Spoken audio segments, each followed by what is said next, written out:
The Master Key, Chapter 5. After studying this part carefully, you will see that every conceivable force or object or fact is the result of mind in action. Mind in action is thought, and thought is creative. Men are thinking now as they never thought before. Therefore, this is a creative age, and the world is awarding its richest prizes to the thinkers.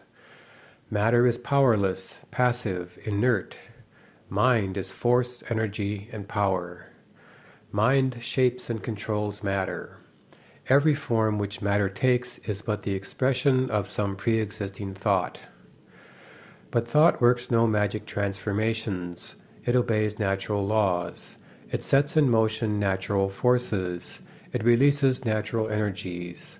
It manifests in your conduct and actions, and these in turn react upon your friends and acquaintances, and eventually upon the whole of your environment. You can originate thought, and, since thoughts are creative, you can create for yourself the things you desire. At least 90% of our mental life is subconscious, so that those who fail to make use of this mental power live within very narrow limits. The subconscious can and will solve any problem for us if we know how to direct it. The subconscious processes are always at work. The only question is, are we to be simply passive recipients of this activity, or are we to consciously direct the work? Shall we have a vision of the destination to be reached, the dangers to be avoided, or shall we simply drift? We have found that mind pervades every part of the physical body and is always capable of being directed or impressed by authority coming from the objective or the more dominant portion of the mind.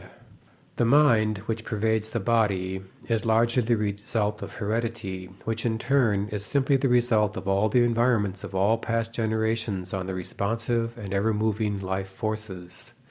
An understanding of this fact will enable us to use our authority when we find some undesirable trait of character manifesting. We can consciously use all the desirable characteristics with which we have been provided, and we can repress and refuse to allow the undesirable ones to manifest. Again, this mind which pervades our physical body is not only the result of hereditary tendencies, but is the result of home, business, and social environment, where countless thousands of impressions, ideas, prejudices, and similar thoughts have been received. Much of this has been received from others, the result of opinions, suggestions, or statements. Much of it is the result of our own thinking, but nearly all of it has been accepted with little or no examination or consideration. The idea seemed plausible. The conscious received it, passed it on to the subconscious, where it was taken up by the sympathetic system and passed on to be built into our physical body. The Word has become flesh.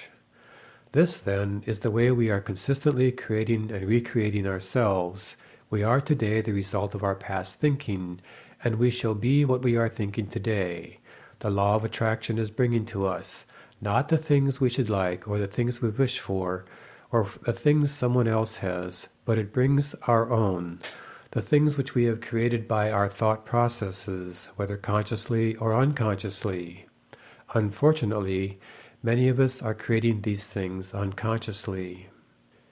If either of us were building a home for ourselves, how careful we would be in regard to the plans, how we should study every detail, how we should watch the material and select only the best of everything, and yet how careless we are when it comes to building our mental home, which is infinitely more important than any physical home, as everything which can possibly enter into our lives depends upon the character of the material which enters into the construction of our mental home. What is the character of this material? We have seen that it is the result of the impressions which we have accumulated in the past and stored away in our subconscious mentality.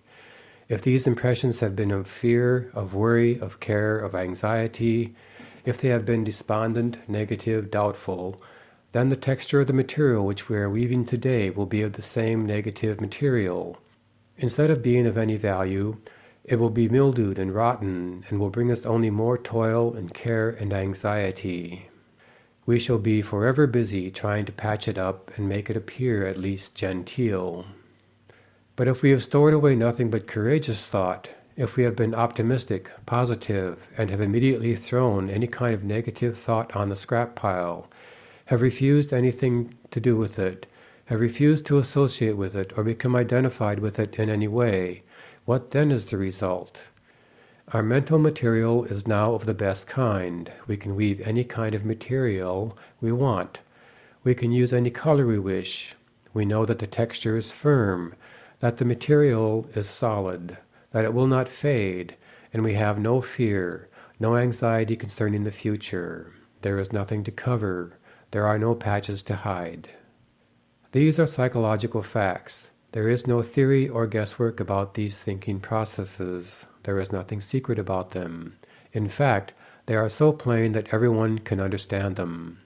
The thing to do is to have a mental house cleaning, and to have this house cleaning every day, and keep the house clean. Mental, moral, and physical cleanliness are absolutely indispensable if we are to make progress of any kind. When this mental house cleaning process has been completed, the material which is left will be suitable for the making of the kind of ideals or mental images which we desire to realize. There is a fine estate awaiting a claimant. Its broad acres with abundant crops, running water, and fine timber stretch away as far as the eye can see. There is a mansion, spacious and cheerful, with rare pictures, a well-stocked library, rich hangings, and every comfort and luxury. All the heir has to do is to assert his heirship, take possession, and use the property. He must use it, he must not let it decay, for use is the condition on which he holds it. To neglect it is to lose possession.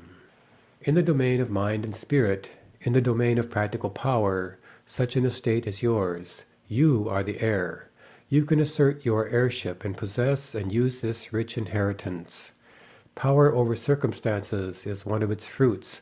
Health, harmony, and prosperity are assets upon its balance sheet. It offers you poise and peace. It costs you only the labor of studying and harvesting its great resources.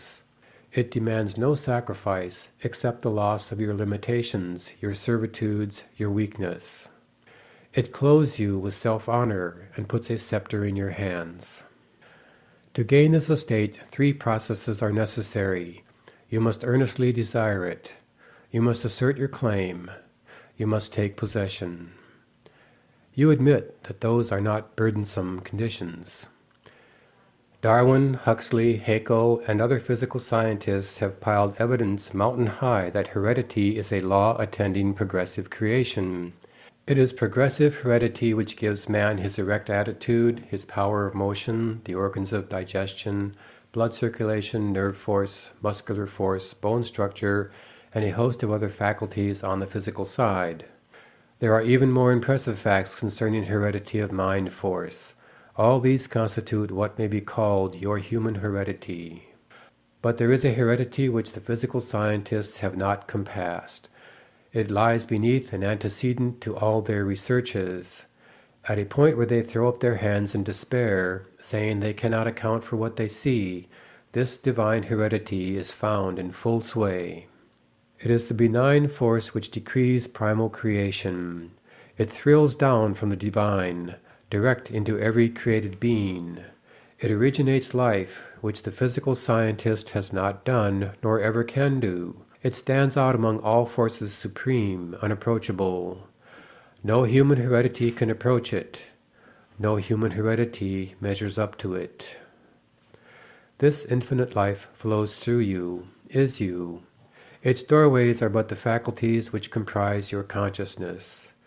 To keep open these doors is the secret of power. Is it not worthwhile to make the effort? The great fact is that the source of all life and power is from within. Persons, circumstances, and events may suggest need and opportunities, but the insight, strength, and power to answer these needs will be found within. Avoid counterfeits. Build firm foundations for your consciousness upon forces which flow direct from the infinite source, the universal mind of which you are the image and likeness. Those who have come into possession of this inheritance are never quite the same again. They have come into possession of a sense of power hitherto undreamed of. They can never again be timid, weak, vacillating, or fearful. They are indissolubly connected with omnipotence. Something in them has been aroused. They have suddenly discovered that they possess a tremendous latent ability of which they were heretofore entirely unconscious. This power is from within, but we cannot receive it unless we give it. Use is the condition upon which we hold this inheritance. We are each of us but the channel through which the omnipotent power is being differentiated into form. Unless we give, the channel is obstructed, and we can receive no more. This is true on every plane of existence, and in every field of endeavor, and all walks of life. The more we give, the more we get. The athlete who wishes to get strong must make use of the strength he has, and the more he gives, the more he will get. The financier who wishes to make money must make use of the money he has, for only by using it can he get more. The merchant who does not keep his goods going out will soon have none coming in. The corporation which fails to give efficient service will soon lack customers. The attorney who fails to get results will soon lack clients, and so it goes everywhere. Power is contingent upon a proper use of the power already in our possession. What is true in every field of endeavor, every experience in life, is true of the power from which every other power known among men is begotten, spiritual power. Take away the spirit, and what is left? Nothing. If then the spirit is all there is, upon the recognition of this fact must depend the ability to demonstrate all power, whether physical, mental, or spiritual. All possession is the result of the accumulative attitude of mind, or the money consciousness. This is the magic wand which will enable you to receive the idea, and it will formulate plans for you to execute, and you will find as much pleasure in the execution as in the satisfaction of attainment and achievement. Now, go into your room, take the same seat, the same position as heretofore, and mentally select a place which has pleasant associations. Make a complete mental picture of it. See the buildings, the grounds, the trees, friends, associations, everything complete. At first, you will find yourself thinking of everything under the sun, except the ideal upon which you desire to concentrate. But do not let that discourage you. Persistence will win, but persistence requires that you practice these exercises every day without fail.